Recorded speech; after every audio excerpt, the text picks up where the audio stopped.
Go on then. Right. So don't bother putting him in. Don't bother putting Ricky in, Carl. He's already there. I'm already there, waiting. Yeah. Go on then. Right. Yeah. First of all, right, I thought of like things that we've done in the past. Sure. And like quotes and that you were talking about. Yeah.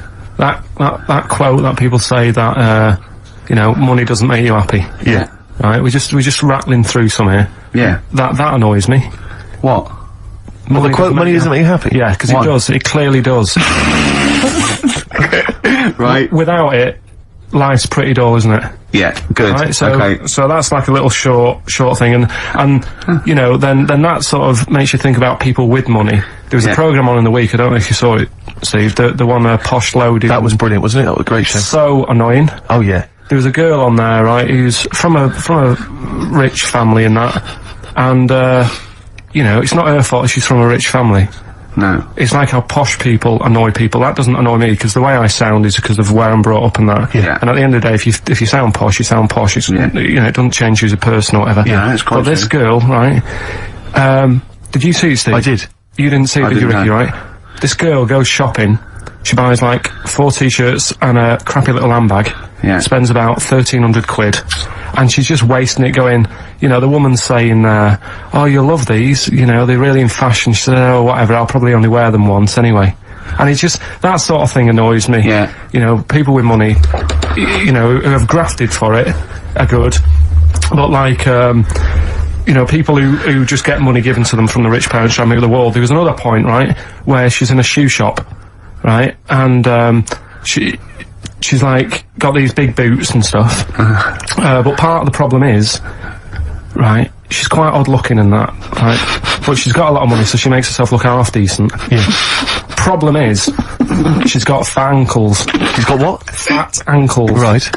And they drive her up the wall, because no matter, it's one of them things, isn't it? It's almost like God has gone, yeah, you can have all the toffees and stuff you want, you can have like your nice t-shirts, but at the end of the day, love, you're stuck with these ankles, and you can see these... I love the idea of God saying, right, you can have all the toffees you want, and you have nice handbags and that, but you're stuck with these ankles, oh God! And I really wanted to get a job in that shoe shop where she was going in, blowing her dad's money, and she was calling up her dad saying, oh, Daddy, is it alright if, I'm just out shopping, I've just bought some shoes that have cost like £1,000, and I really wanted a job in that shoe shop, just so I could sit there, and when she comes in, you go, oh, hello, love, whatever her name is, lovely to see you here again.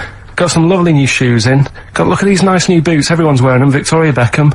And, all the it girls are wearing them. Yeah, try them on. Oh, you can't, because your ankles are so fat. You can't get into these. Never mind, here's some boots.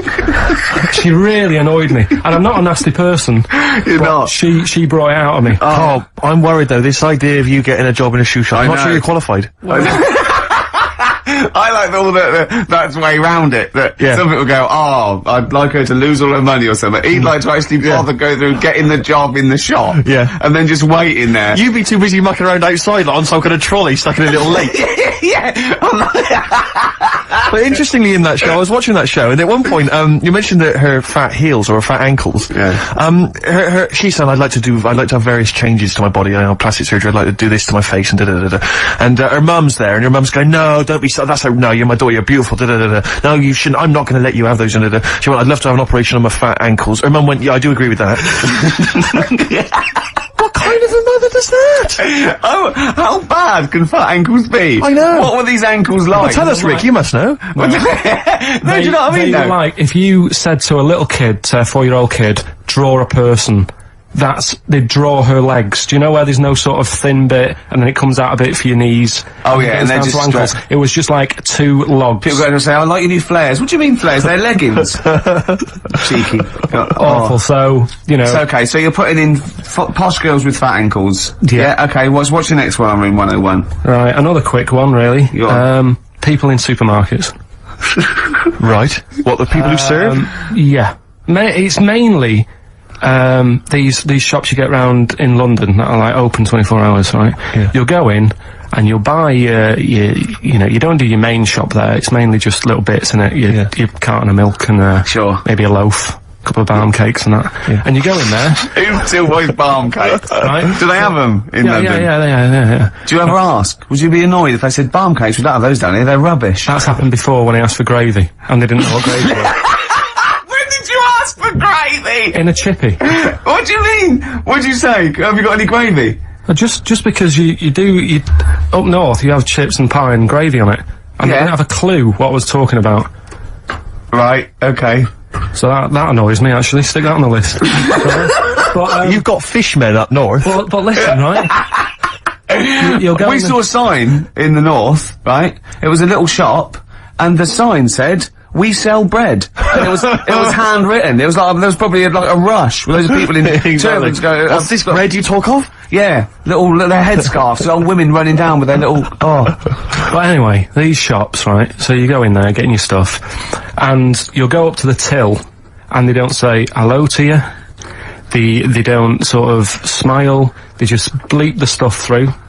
They don't tell you how much it is. They just sort of expect you to look at the till to see how much it is. So you can get your hand in your pocket, give them the money, they'll give you the change, and they won't say goodbye. Yeah. So it's like they just can't be asked to have any sort of, hello, how are you doing? Yeah. I don't want a big chat. I don't want to know what they're getting up to and what the dad does for a living and all that. I just want, like, how are you doing? You know, you're well, right? Oh yeah, this bread's, popular or whatever.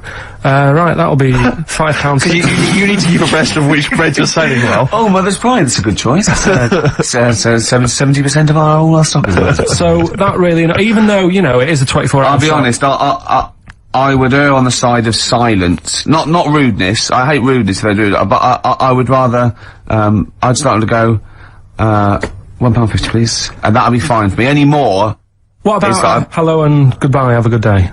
Not in an American it way. doesn't bother me. I prefer people who say have a nice day and don't mean it to people who don't say it at all and don't mean it, to be honest. I don't worry about that mock sincerity, because I think it... No, it it's does just the job. normal, isn't it? It's I'm saying, I like people who say, I don't care, they say, oh, nice to see you, come again, have a nice day. It doesn't bother me. But a chat... I hate people who think they're the life and soul. No, when you're don't mean like that. I mean, like, nuts. if you go through a door, you hold it open, you go, there you go. You know what I mean? You expect a thank you. Yeah, that's all. Yeah, and also when do you come in at like a narrow walkway and you're both walking there, and I stop or get out of the way, and they tut, like I should have. I want to go, hold on, look, we're both in the same boat here. Yeah. Why is it me? That annoys me, where people think tutting when they're in the wrong. They own the street, or if two people aren't looking where they're going, it's one person's fault. That really annoys me. Yeah. So that's it really. I mean, I know the 24-hour shops and they're knackered and stuff, but politeness, just to say... Well, it costs nothing, does it? No. So those are your little quick ones, then we get on to your big three, don't we? The big one. Yeah, Should we play a record and come back to that? I know what you want. I'm talking to Carl Pilkington on room 101 on XFM 104.9. Yeah. We were shouting at you then. How loud are those headphones? Pretty loud, but I'm always wearing headphones, so... Yeah, but look what I'm doing. This is an old radio trick. You put one earphone over your ear and the other one off, so you can hear people in the room. Hives on XFM 104.9. What did you want to say? Doesn't matter, Carl. It does. The point is, it could have been important. It could have been a fire, anything. When we shout anything, you jump. Yeah. Do you know what I mean? Come on, Carl. Get with the programme, alright? Hey? Right, what other things you want? Yes, Room 101. Other than us. Spiders. Right, go on. I know Ricky will be agreeing with this. Yeah, all spiders, yeah. I mean, not all spiders, because there's some spiders that are on the planet that don't do any harm. They clean up stuff, don't they? What, I got little brushes. Do you mean like janitors spiders? yeah. No, there's some that, Hong Kong leggy. just get on with stuff, but I'm talking about the spiders that are deadly. And spiders that are massive. I mean, Johnny's mate, Ricky's mate, Johnny, he was talking about how, he was in Australia. Yeah. And he was sharing a room with a mate or whatever, and his mate was having a shower, and said, Johnny, just come in here a minute. And he went in, and there was a spider on the side of the bath that he said was the size of your hand. 2 hands width. It's sort of like a size track, just like 8 inches across. That big, right? And the daft thing with that one is that can't kill you. It's massive. It's got no purpose. It's a huntsman. Yeah, but something you said it does, right?